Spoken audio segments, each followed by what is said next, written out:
اللهم صل على سيدنا محمد يا رب صل وسلم دائما ابدا على حبيبك. لوگ کہتے ہیں نبی صلی اللہ علیہ وسلم, اور یہ میرا موضوع نہیں ہے, 2 منٹ میں بھی اس کو کہہ کے پھر اپنے اصل موضوع کی طرف چلتا ہوں, کیونکہ یہ چیزیں بیچ میں آ جاتی ہیں نا, تو کانسیپٹ کا کلیئر ہونا ضروری ہے. لوگ کہتے ہیں نبی صلی اللہ علیہ وسلم کی زندگی تو بہت سادہ تھی, جو کی روٹی, 40 دن گھر میں چولہا نہیں جل رہا, پیون زدہ کپڑے گھر میں.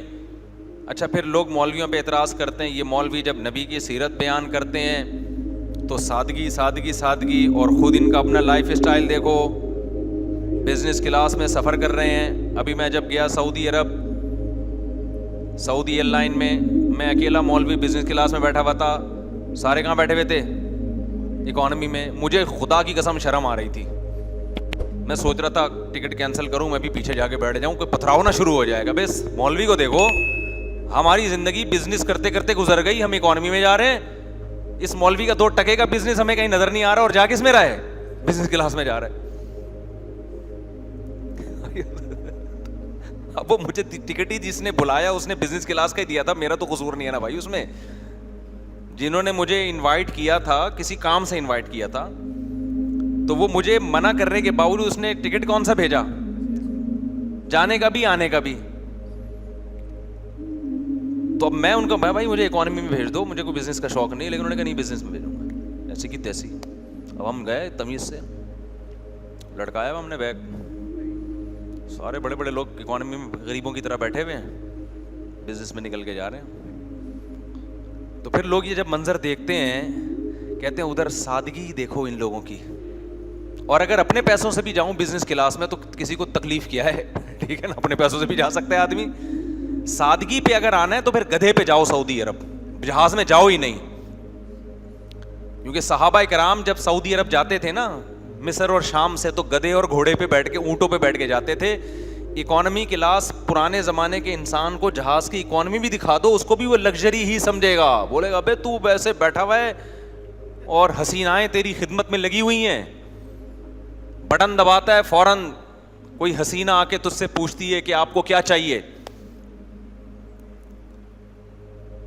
تو اور ہواؤں میں اڑ کے 2 گھنٹے میں پہنچ رہے ہو, تو یہ تو لگژری لائف ہو گئی نا. تو اصل اگر آپ سادگی جس کی آپ لوگوں کو ترغیب دے رہے ہیں, وہ تو پھر کس پہ جاؤ, اونٹ پہ جاؤ. آپ کہہ سکتے ہیں آج کل اونٹ پہ جانا ممکن نہیں ہے, یہ غلط ہے. آپ ٹرائی کر کے دیکھیں, لوگ پیدل حج پہ نکلے ہوئے ہیں, یوٹیوب پہ ولاگس بناتے ہیں, تو اونٹ تو پھر بھی پیدل نہیں ہے, اسپیڈ بھی تیز ہوتی ہے اور پہنچا دے گا آپ کو. ویزے کا پرابلم ہوتا ہے, وہ دلوا دیں گے, کچھ کر لیں گے انشاءاللہ. آپ جائیں اونٹ پہ جانے والے بنے. تو لوگ کہتے ہیں ان مولویوں کی تقریریں دیکھو, سادگی سادگی. نبی صلی اللہ علیہ وسلم جس بستر پہ سوتے تھے اس میں نشانات پڑ جایا کرتے تھے, اور یہ سفر کر رہے ہیں, پورا عملہ بیٹھا ہوا تھا پیچھے, اور مولوی کس میں جا رہا ہے, بزنس کلاس میں جا کے بیٹھ. تو اب ظاہر ہے لوگوں کو اعتراض ہوگا, یار یہ کیا مذاق ہے یار, ایک طرف سادگی اور خود کہاں بیٹھے ہوئے ہیں, اس میں پھر اسٹائل بھی الگ ہی ہوتا ہے. تو جی ہاں, تو خیر اچھا ایک بات آپ کو بتا دوں, یہ لوگوں کی نظر میں اس کو بہت بڑا سمجھا جاتا ہے. ہم اپنے دل کی کیفیت بتائیں, ہماری نظر میں اس کی 2 ٹکے کی ویلیو نہیں ہے. ٹھیک ہے, ایک راحت کی چیز ہے, سکون کی چیز ہے, وہاں ذرا ٹانگیں پھیلا کے آدمی بیٹھ جاتا ہے, سو بھی سکتا ہے, اس سے زیادہ کچھ نہیں ہے. یہ تو جس کے دل میں دنیا کی محبت ہوتی ہے نا, وہ سمجھ رہا ہوتا ہے اس کو بہت ویلیو دے رہا ہوتا ہے.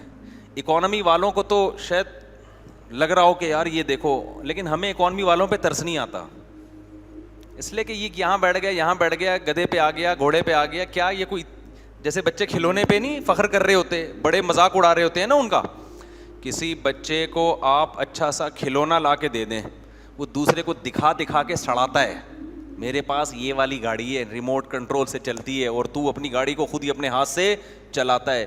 تو جیسے یہ کھلونوں پہ جو بچہ فخر کرتا ہے تو یہ اس کے بچپنے کی اممیچور ہونے کی دلیل ہے. ایسے ہی جب انسان بڑا ہو جاتا ہے تو کھلونوں کا سائز بھی کیا ہو جاتا ہے, بڑا ہو جاتا ہے. اس پہ فخر کرنا تو یہ بھی انسان کے بچے ہونے کی دلیل ہے. جن کا مینٹل لیول تھوڑا اوپر ہوتا ہے نا, ان کو ان چیزوں سے کوئی فرق نہیں پڑتا. ایک واقعہ سنا کے آگے چلتا ہوں. ہمارے حضرت مفتی رشید احمد صاحب رحمہ اللہ تعالی فرماتے ہیں کہ میں اپنے استاذ حضرت مفتی محمد شفیع صاحب رحمہ اللہ, جو حضرت مفتی تقی عثمانی صاحب کے استاذ ہیں, کہتے ہیں ان کے ساتھ جب کسی بڑے گھر میں جاتا تھا نا, بہت کروڑ پتی مالدار کے گھر میں, تو میری طبیعت پہ ایک بوجھ ہوتا تھا کہ کیا دنیا کی عیاشی ہے اور اتنا فانوس اور یہ کیا ہے کوئی یار. کہتے ہیں میری طبیعت پہ کیا ہوتا تھا, ایک بوجھ. کہتے ہیں لیکن مجھے یہ احساس تھا کہ یہ بوجھ ہونا اس کی علامت ہے کہ مجھ میں ابھی کمال پیدا نہیں ہوا ہے, میں دنیا کو لفٹ کرا رہا ہوں.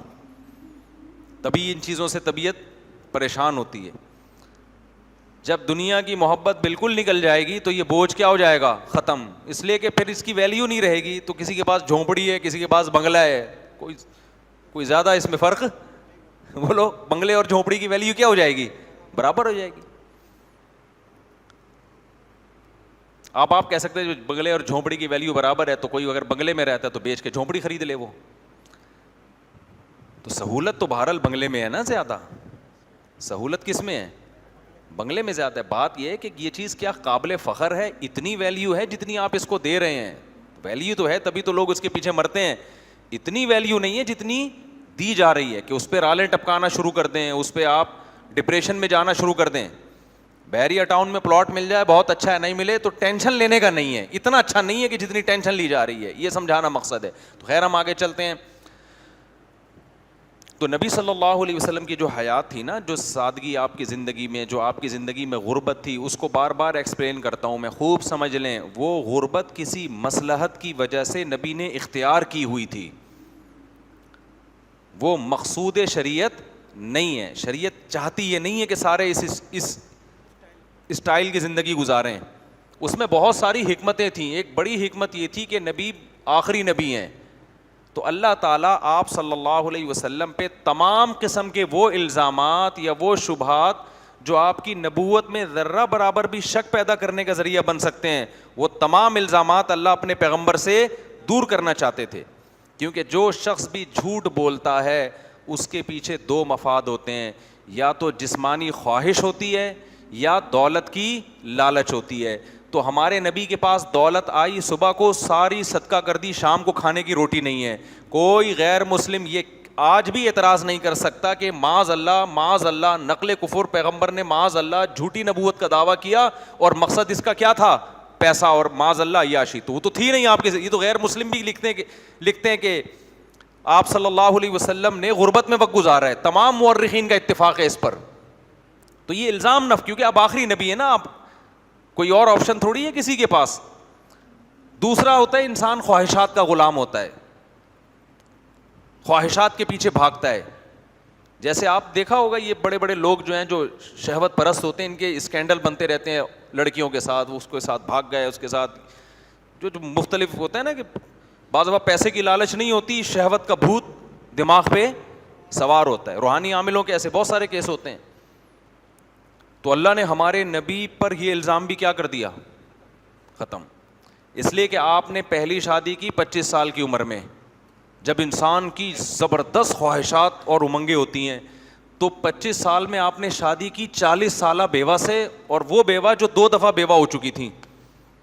تو یہ نکاح کا طرز عمل بتا رہا ہے کہ آپ کی طبیعت میں خواہشات نفسانیہ کا غلبہ بولو نہیں تھا.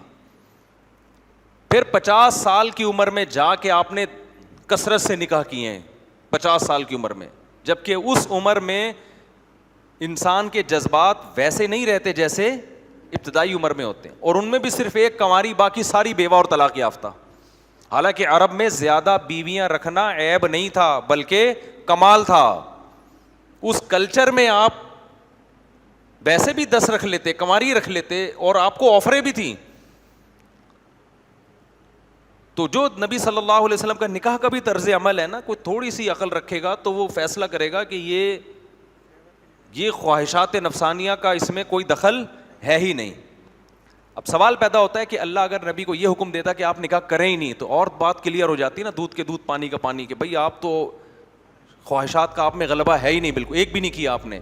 وہ پھر دوسری حکمت کے خلاف ہو جاتا ہے. اس لیے کہ اسلام نکاح کو کیا چاہتا ہے, پروموٹ کرنا, تو اس میں بھی تو پیغمبر کو نمونہ بنانا تھا نا, تاکہ لوگ پیغمبر کی اقتدا کریں. اگر آپ کرتے ہی نہیں تو پھر لوگ کہتے ہیں پیغمبر نے نہیں کی, تو وہی پادری پن آ جاتا, پادریوں والا حساب جو عیسائیت میں ہوا کہ کوئی شادی بیاہ نہیں, نکلو جنگلوں میں اللہ اللہ کرو بیٹھ کے. تو اسلام چاہتا تھا لوگ نکاح کریں, تبھی ہم نے بھی کر لیا الحمدللہ. اب لوگ کہہ رہے ہیں کہ اسلام چاہ رہا ہے, ہم لیکن پڑوسی نہیں چاہ رہے, فلاں نہیں چاہ رہا, فلاں نہیں چاہ رہا, تو باتیں کرتے رہتے ہیں لوگ بیٹھ کے ہمارے بارے میں. ویسے سامنے تو بڑے اچھے ملتے ہیں, نجی محفلوں میں باتیں کر رہے ہوتے ہیں. بس مولوی کو دیکھو سارا اس طرح کی نجی, سامنے تھوڑی کرتے ہیں. سامنے تو ماشاء اللہ مجھ سے بہت خوشی ہوئی, ویسے بیٹھ کے نا بہت باتیں الٹی الٹی کر رہے ہوتے ہیں. تو خیر میں یہ عرض کر رہا تھا کہ ہمارے نبی صلی اللہ علیہ وسلم کا جو غربت والا انداز تھا اس میں کیا تھی, ایک بہت بڑی حکمت تھی. تبھی حدیث میں آتا ہے اللہ نے میرے دل میں رغبت ہی نہیں رکھی ہے دولت کی, پیسے کی. تو اگر یہ شریعت کا حکم ہوتا, جیسے نماز نبی نے پڑھی, صحابہ کو بھی نماز کا حکم, منہ سے کمپلیٹ کر لیا کہ نہیں جملہ, صحابہ کو بھی نماز کا حکم دیا. نبی صلی اللہ علیہ وسلم نے روزہ رکھا, صحابہ کو بھی روزے کا حکم دیا. صدقات و خیرات کیے, صحابہ کو بھی صدقات و خیرات کا حکم دیا. لیکن آپ نے خود غربت والی زندگی اختیار کی, صحابہ کو اس کا حکم نہیں دیا. حضرت عثمان مالدار تھے, آپ نے یہ نہیں کہا تمہارا اتنا بڑا بزنس کیوں ہے کہ تم 400 گھوڑے صدقہ کر رہے ہو. جب جو 400 گھوڑے, اس گھوڑا اس زمانے میں لینڈ کروزر تھا, بلکہ BMW تھا وہ, اور اونٹ اس زمانے میں گھوڑے سے بھی اوپر کی چیز تھی. 100 اونٹ, 200 اونٹ. جو 200 اونٹ کا مطلب پتہ ہے کیا ہے, ایک تاجر ڈونیشن کر رہا ہے 200 لینڈ کروزر, سمجھ لو اس کے ایسٹس کتنے ہوں گے. تو ہمارے نبی نے تو نہیں کہا کہ بھائی یہ تمہارے پاس جو اتنا پیسہ آ رہا ہے تم یہ اتنا کما کیوں رہے ہو ہیں بھائی. حضرت عثمان مدینہ سے تھوڑی اتنا کما سکتے تھے, آپ کی تجارت دوسرے کنٹریز, امپورٹ ایکسپورٹ کا کام تھا آپ کا. وہ بڑے بڑے تاجر لوکل بزنس میں اتنا نہیں کماتے, پہلے بھی نہیں کماتے تھے, آج بھی نہیں کماتے. جن کی امپورٹ ایکسپورٹ کا کام ہوتا ہے وہ بڑے بڑے بڑے تاجر ہوتے ہیں. ایسے ایسے تاجروں سے میں ملتا ہوں نا, آپ کی سوچ, پہلے ہم سمجھتے تھے مالدار اس کو بولتے ہیں جس کی 6 لاکھ روپے 7 لاکھ روپے تنخواہ ہو. ابھی جب ہماری ٹریولنگ ہوئی, لوگوں سے تعلقات ہوئے, ہم غریبوں سے بھی ملتے ہیں, مالداروں سے بھی ملتے ہیں. ایسے ایسے غریب نظر آتے ہیں کہ آدمی کہتا ہے یار یہ بیچارہ گزارا زندہ کیسے ہے, اور ایسے ایسے مالدار ملتے ہیں کہ آدمی کہتا ہے بھائی یہ 8-10 لاکھ ان کے لیے بزنس کلاس کچھ ہے ہی نہیں. صحیح ہے نا, یہ جہاز میں یہ جہاز بھیج دیں گے, وہ صاحب میں آپ کے لیے الگ سے ایک جہاز بھیج رہا ہوں, آپ پائلٹ کے ساتھ بیٹھ کے آ جائیں اس میں. لیکن چونکہ آپ ہر طبقے سے ملتے نہیں ہیں نا, تو ایک درمیانی آدمی پھر جب دیکھتا ہے نا کہ یار یہ اتنا پاورفل ولیمہ اس سیٹھ نے کیا ہے, یہ تو اسراف ہے, تو وہ اسراف آپ کو لگ رہا ہوتا ہے, اس کی نظر میں وہ ولیمہ غریبوں والا ہوتا ہے. وہ منہ چھپاتا پھر رہا ہوتا ہے دوستوں سے, کیونکہ اس کی آمدن اتنی زیادہ ہوتی ہے کہ اس کو وہ مسلم بکرا کھلانا ایسے لگ رہا ہوتا ہے جیسے لوگوں کو مسور کی دال کا سیرپ پلا رہا ہے, وہ دال بھی نہیں کھلا رہا. تو اس لیے جو ہے نا, ہر ایک کو ایک لاٹھی سے مت ہانکا کریں. اللہ نے لوگوں کو, بعض لوگوں کو بہت وسائل دیے, ان کے لیے یہ اتنا لاکھوں کروڑوں روپے نکاح پہ خرچ کر دینا یہ ان کا اسراف نہیں ہے. اسراف ہر ایک کا دوسرے سے کیا ہوتا ہے, یہ جو قرآن نے کہا ہے نا اسراف مت کرو, تو اسراف کی ڈیفینیشن ہر شخص کی دوسرے سے کیا ہے, مختلف ہے. ایک 50,000 والے کا اسراف الگ ہے, ایک 50 کروڑ والے کا اسراف کیا ہے, الگ ہے. کنجوسی بھی ہر ایک کی ڈیفینیشن مختلف ہے. 50,000 والا اگر 10 روپے صدقہ نہیں کرتا ہم اس کو کنجوس کہتے ہیں. 50 لاکھ روپے والا تو 10,000 بھی صدقہ کرے گا پھر بھی کنجوس ہے وہ. اسراف کی ڈیفینیشن یہ ہے کہ آپ اپنی چادر سے زیادہ پاؤں پھیلانا شروع کر دیں. اور تبذیر اسے کہتے ہیں کہ ایسی جگہ خرچ کریں جو خرچ کرنے کی ہے نہیں, ضائع کرنا شروع کر دیں آپ. تو اسلام میں ضائع کرنا بھی حرام ہے. مثال کے طور پر کروڑ پتی آدمی نے ولیمہ کر لیا اپنا, اور اتنا کھانا مختلف قسم کا بنوایا, اور اتنا مہنگا کھانا, مہنگا ہوٹل, یہ اسراف نہیں ہے. لیکن وہ بلائے 4 آدمی ہیں, باقی سارا کھانا ڈسٹ بن میں جا رہا ہے, یہ کیا ہے, یہ تبذیر ہے, یہ حرام ہے. اس کو ٹھکانے لگانے کا انتظام ہو. میں ایک دفعہ وہاں وہ طارق روڈ کی نہاری ہے نا, طارق روڈ نہاری ہے, وہاں بیٹھا ہوا تھا. ہم نہاری کے خلاف بیان کرتے ہیں, کھاتے پھر بھی ہیں, تو ان بیانات کو زیادہ کھانے پینے پہ جو میری احتیاطی تدابیر ہوتی ہیں زیادہ لفٹ نہیں کرایا کرو ان کو, کیونکہ ہم خود پھوڑ رہے ہوتے ہیں باڑ میں بیٹھ کے. میں بعض دفعہ ابھی میں نے بتایا نا رمضان میں اعتکاف والے بیٹھے ہوئے تھے, ان کو سمجھا رہا تھا کم کھاؤ اور بریانی نہیں کھایا کرو, صحت کے کچھ ٹپس بتا رہا تھا ان کو. بھائی لو کارب ڈائٹ لو, وہ ڈائٹ جس میں کارب کیا ہے کم ہے, وزن نہیں ہوگا وغیرہ وغیرہ. اتنے میں وہ کسی نے دعوت کی ہوئی تھی, بریانی آ گئی ایسی, ڈھکن ہٹا ہے جو اس کی تو خوشبو آئی ہے بریانی کے, جو ڈھکن ہٹنے کے میں کہتا ہوں الگ پیسے ہونے چاہیے. حقیقت دیگ کی بریانی جو ہے نا رواج ہو اس میں, اور بڑی تمیز سے بنی ہوئی, اور ڈھکن ہمارے سامنے کھلے اس کا, اس کے میں الگ پیسے دوں گا. اس کو جو کھلتا ہے پھر جو ڈرنگ کی آواز آتی ہے اور جو ایک دم سے اس میں سے خوشبو نکلتی ہے, آدھی قیمت تو وصول ہو گئی اس کی. تو وہ ڈھکن ہٹا اور جب آئی ہے تو پھوڑ پھاڑ دیا سب نے, تباہی مچا دی نا سب نے بیٹھ کے. اعتکاف والے تو ویسے ہی آپ کو پتہ ہے ندیدے ہوتے ہیں, اور کوئی کام ان کا ہوتا نہیں ہے, نہ گھر کے نہ دکان کے, تو سوائے پیٹ بھرنے کے کوئی فکر ہی نہیں ہوتی. تو میرے ساتھ ایک بندہ بیٹھا ہوا تھا, اس نے کہا مفتی صاحب ابھی تو آپ نے اتنی زبردست تقریر کی تھی. میں نے کہا بھائی وہ کھانے کے بعد کی تقریر ہے, جب کھانا سامنے آ جائے تو یہ وہ والی کے لیے پھر الگ تقریر ہے ہماری, ٹھیک ہے, اس کے لیے کیا ہے الگ قسم کی تقریر ہے. تو میڈیکل سائنس کی جو چیزیں ہوتی ہیں نا ان کو لفٹ کراؤ, میں یہ نہیں کہہ رہا, لیکن اعتدال سے لفٹ کرایا کرو ان کو. ساری لذتیں ڈاکٹر بعض دفعہ چھڑوا دیتے ہیں آپ سے. تو یہ اچھا کام نہیں کہ ہم نے جو اتنا پھوڑ پھاڑ دیا, اس کے سائڈ افیکٹ بعد میں جا کے ظاہر ہوتے ہیں. لیکن میری عادت یہ ہے کہ میں جب پھوڑ پھاڑ دیتا ہوں نا تو اگلے وقت میں اس کی تلافی کرتا ہوں میں.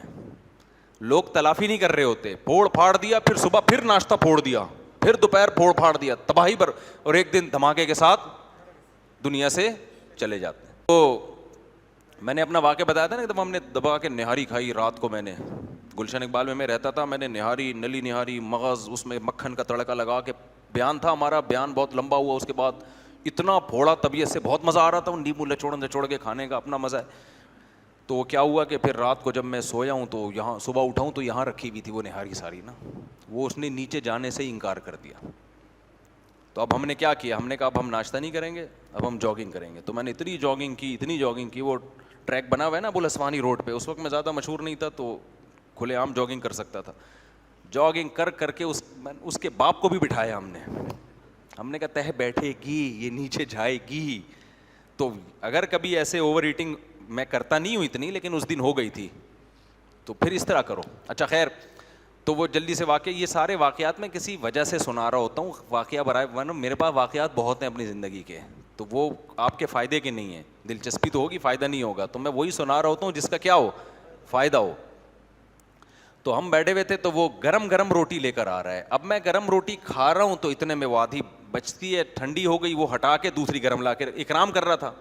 مجھے غصہ آیا, میں نے کہا یار یہ تو رزق کو ضائع کر رہے ہو آپ, یہ ضائع ہو گیا نا رزق, کہ جب تک روٹی گرم ہے آدھی کھائی, وہ آدھی ٹھنڈی ہو گئی, تو اب مزید گرم آئے گی اور یہ آدھی ضائع. میں نے کہا بھائی یہ تو غلط ہے. کہہ رہے نہیں آپ گرم کھائیں. میں نے کہا ہم گرم کھائیں, یہ آدھی کیوں ضائع, یہ اسراف کا مطلب سمجھ آ رہا ہے. خیر اس نے کہا مصعب ہمارے پاس ٹھکانے لگانے کی جگہیں بہت ہیں. تو پھر میں نے کہا پھر ٹھیک ہے, وہ آدھی روٹی پھر وہ ضائع نہیں کی ان لوگوں نے, ان کے پاس ٹھکانے لگانے کا انتظام ہے. اب جب انتظام ہے تو پھر گرم ہی کھاؤ, ٹھیک ہے نا. کیوں بھائی, اللہ کی طرف سے لذتیں ہیں, نعمتیں ہیں. قل من حرم زینت اللہ التی اخرج لعبادہ, اللہ کہتے ہیں کون ہے جس نے اللہ کی نعمتوں کو حرام کر دیا جو اللہ نے اپنے بندوں کے لیے پیدا کی ہیں. یہ جو تندور کا نان ہوتا ہے, گرم میں اور ٹھنڈے میں زمین اور آسمان کا فرق ہوتا ہے اس میں. تو انہوں نے انتظام کیا ہوا ہے, وہ انتظام یہی ہوگا کہ بعد میں وہ غربا مساکین کو بانٹ دیتے ہوں گے وہ. تو نبی صلی اللہ علیہ وسلم کی مسکنت اور غربت کی وجہ سمجھ میں آ گئی. یہ آپ صلی اللہ علیہ وسلم کی اختیاری تھی, اس میں اور بہت ساری حکمتیں تھیں, ابھی میں اس سب کی بات نہیں کرتا. بڑی حکمت یہی معلوم ہوتی ہے سرسری غور سے. تو آپ صلی اللہ علیہ وسلم نے حضرت عثمان کو نہیں منع کیا. عبد الرحمن ابن عوف بہت مالدار صحابی تھے. حضرت ابو بکر جو نبی کے سب سے چہیتے, سب سے قریبی, وہ بڑے مالدار تھے. حضرت ابو بکر نے غلام جو تھے حضرت بلال, ان کو خرید کے آزاد کر دیا. ٹھیک ٹھاک پیسہ تھا تو غلام خریدا نا, غلام لاکھوں میں نہیں ہوتا تھا، کروڑوں میں ہوتا تھا. ہم نے جامعۃ الرشید میں ایک مرتبہ صحابہ کرام میں جو مالدار صحابہ تھے نا، ان کے پاس جو ذخائر تھے اور اثاثے تھے، آج کے دور کے لحاظ سے اس گولڈ اور سلور کی ہم نے جو ویلیو نکالی وہ اربوں میں بنتی تھی، اربوں میں. کسی کے 5 ارب روپے کے اثاثے، کسی کے 6 ارب روپے کے اثاثے ان کے پاس، اور اسی سے وہ بزنس کرتے تھے. تو اس سے صاف پتہ چلتا ہے کہ اسلام جائز لذتوں پہ پابندی نہیں لگاتا. لہذا کوئی مولوی اگر بزنس کلاس میں سفر کر رہا ہے تو بالکل ٹینشن لینے کی ضرورت نہیں ہے.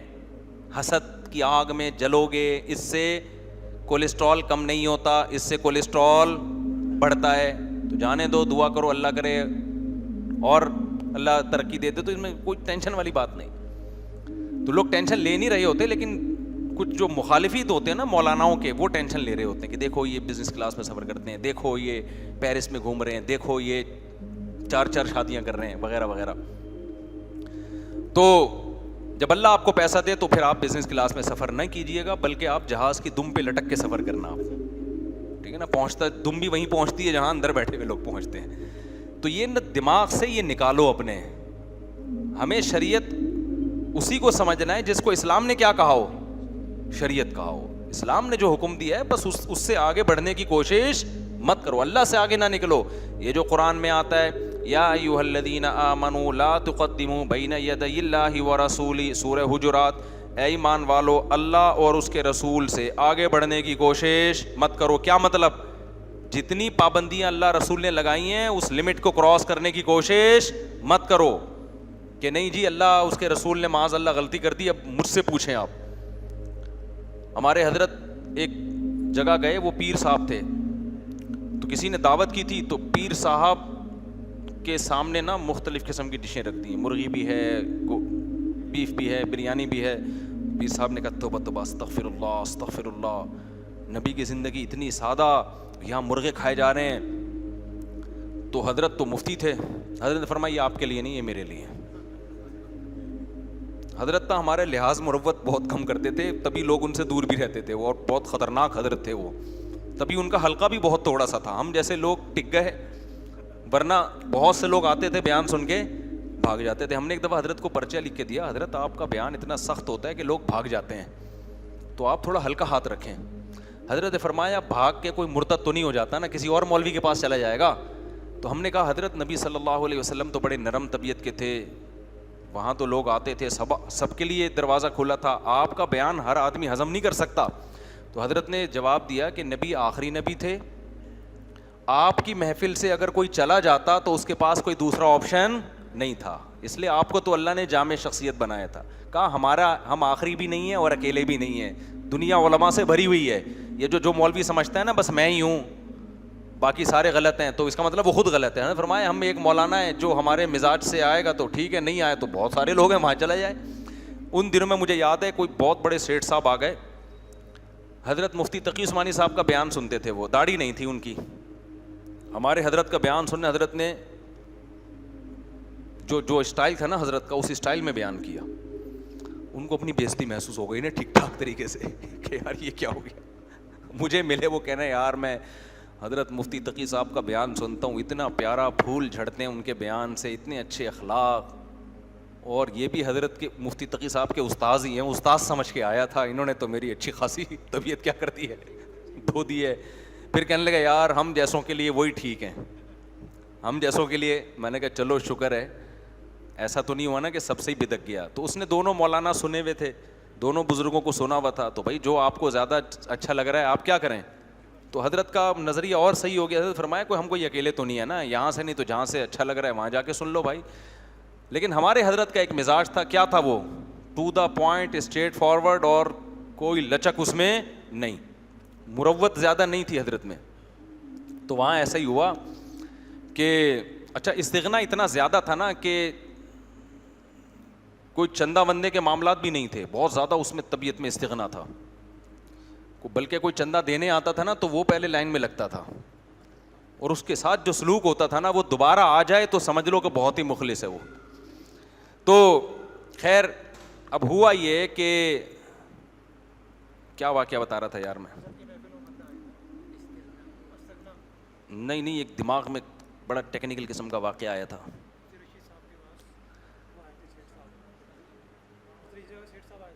سیٹ صاحب تو آئے تھے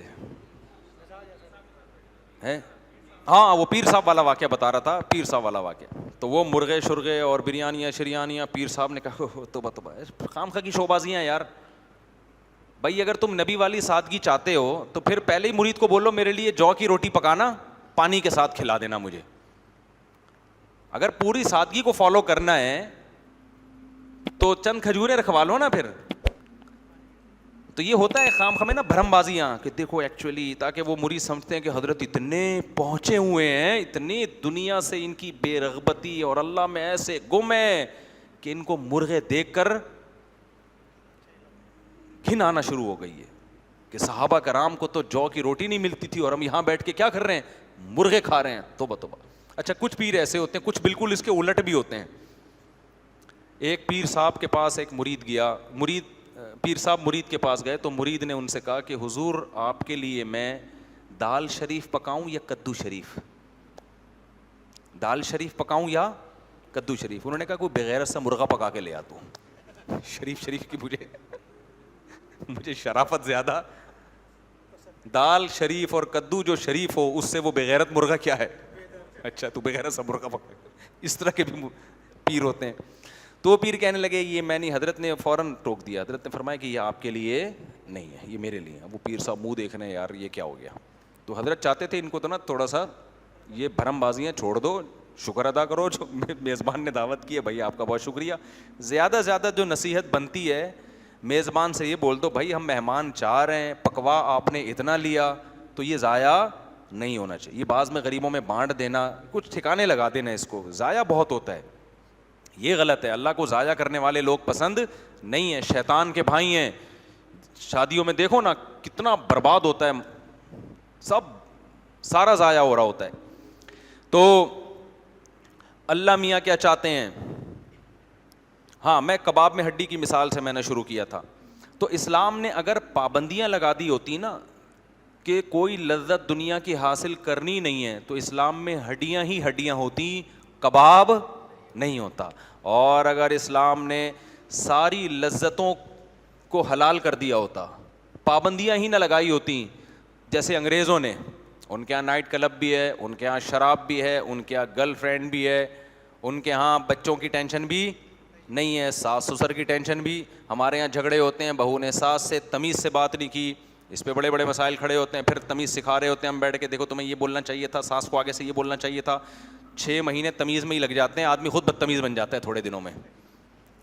مرد کے ساتھ ایسا ہی ہوتا ہے نا, وہ اپنی بیگم کو سمجھا رہا ہوتا ہے دیکھو یہ میری ماں ہے, اس کا احترام کرو, اس سے ایسے نہیں.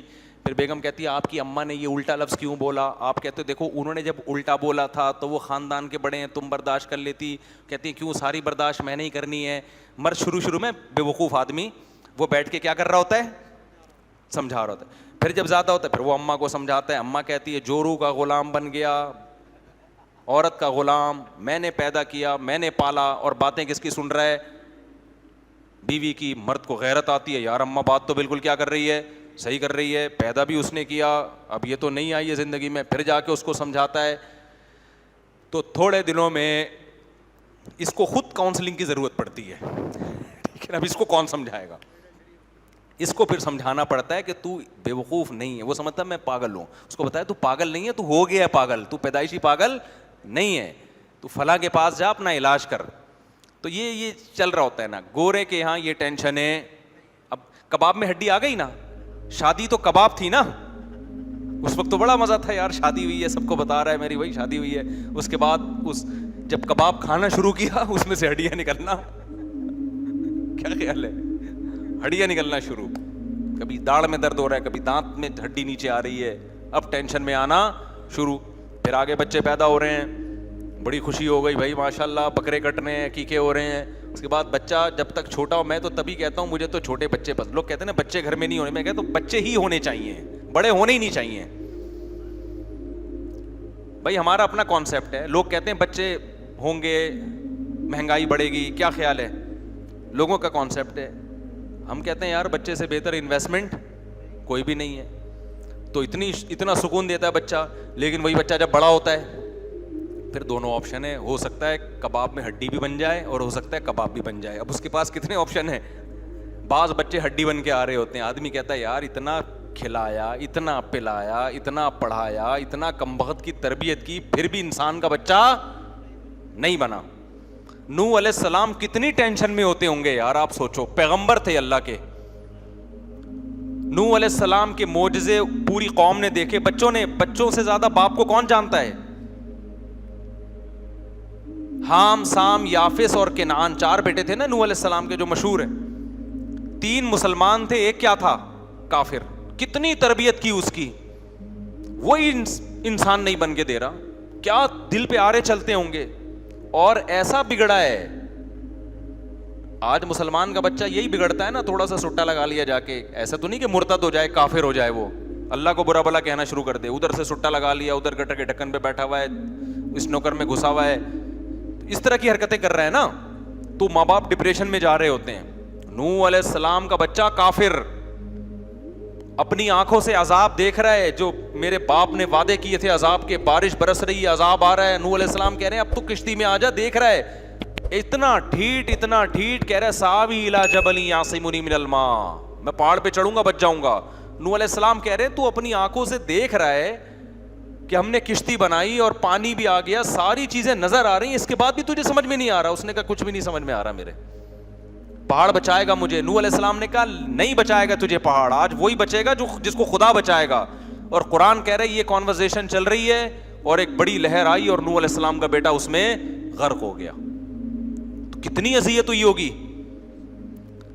تو مسلمان ماں باپ کے لیے یہ بھی ہے, بچے آپ تربیت کر تو سکتے ہیں, ہوگی کہ نہیں ہوگی اس میں آپ کی کوئی گارنٹی نہیں ہے. تبھی میں لوگوں سے کہتا ہوں بچہ آپ کی محنت کے باوجود بگڑ گیا تو زیادہ ٹینشن نہ لو, یہ بھی کیا ہے, یہ معاملات بھی اللہ اور بچے, کیونکہ اس کے اندر بھی تو کچھ صلاحیت ہو نا, وہ چاہ ہی نہیں رہا ہے سدھرنا.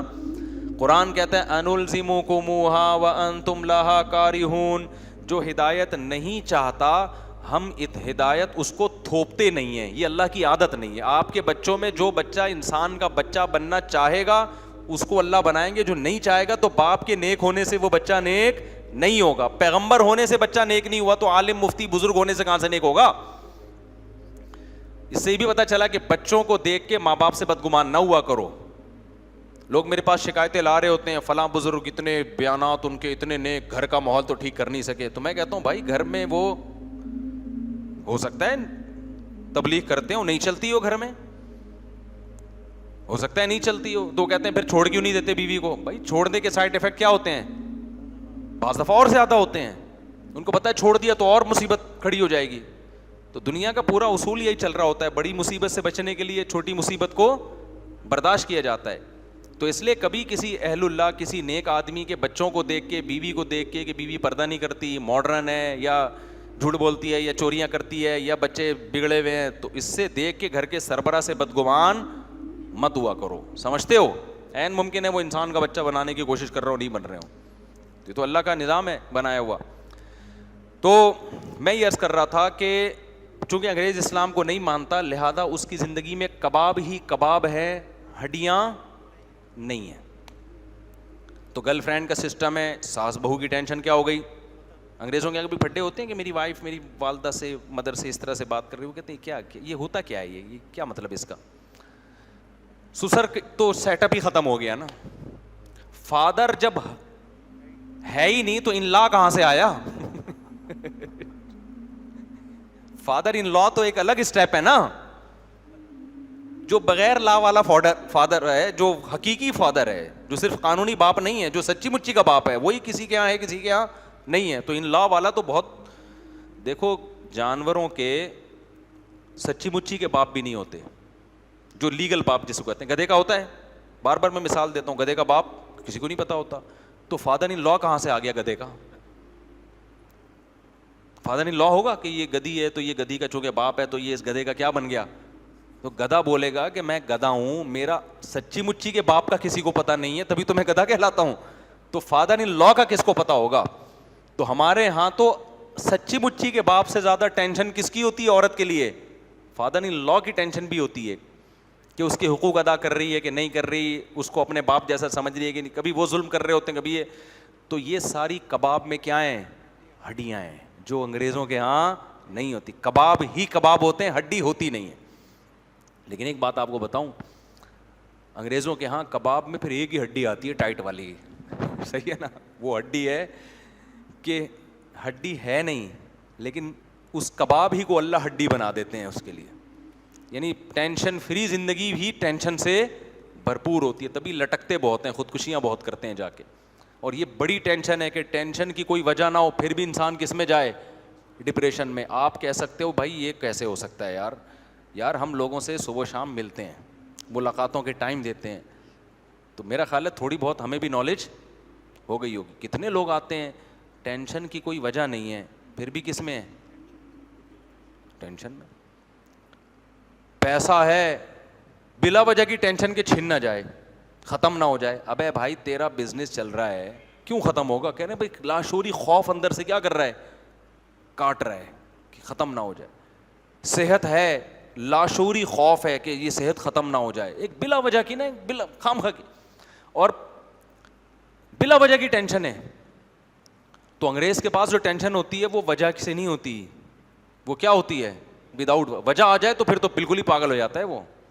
کوئی وجہ آ گئی نا ٹینشن کی, سب کی بات نہیں کر رہا لیکن بہت بڑا مسئلہ ہے ان ملکوں میں. تو جو دین سے جتنا دور ہوگا اس میں کباب میں ہڈی نہیں بھی ہو تو کباب ہی کیا بن جائے گا اس کے لیے؟ ہڈی. لیکن ظاہراً اول نظر میں اسلام میں کباب ہے, اس کے ساتھ ساتھ ہڈیاں ہیں, اور غیر اسلام میں کباب ہی کباب ہے, ہڈی نہیں ہے. تو اب میں آپ اصل مثال کی طرف آتا ہوں کہ دیکھو اسلام میں مزے ہی مزے ہوتے تو ہڈی نہ ہوتی, اور سارے مزے حرام ہوتے کہ کوئی لذت والی زندگی نہیں گزارنی آپ نے تو ہڈیاں ہی ہڈیاں ہوتی. تو اسلام نے کیا کیا؟ پابندیاں لگا دی ہیں. بہت ساری لذتیں ہیں لیکن اس میں بیچ بیچ میں کیا ہیں؟ پابندیاں, ہڈیاں. تو وہ اچانک منہ میں جب آتی ہے تو انسان کو کیا ہوتی ہے؟ تکلیف ہوتی ہے. آپ سو رہے ہو, یہ کباب ہے بڑی, جیسے یہ بھی سو رہے ہیں ماشاء اللہ, دیکھو بیان میں, اب یہ کباب چل رہا ہے ان کا, اب میں نے ان کو اٹھا دیا, یہ کیا آ گئی؟ ہڈی آ گئی. بہترین مثال ہمارے سامنے کباب کی.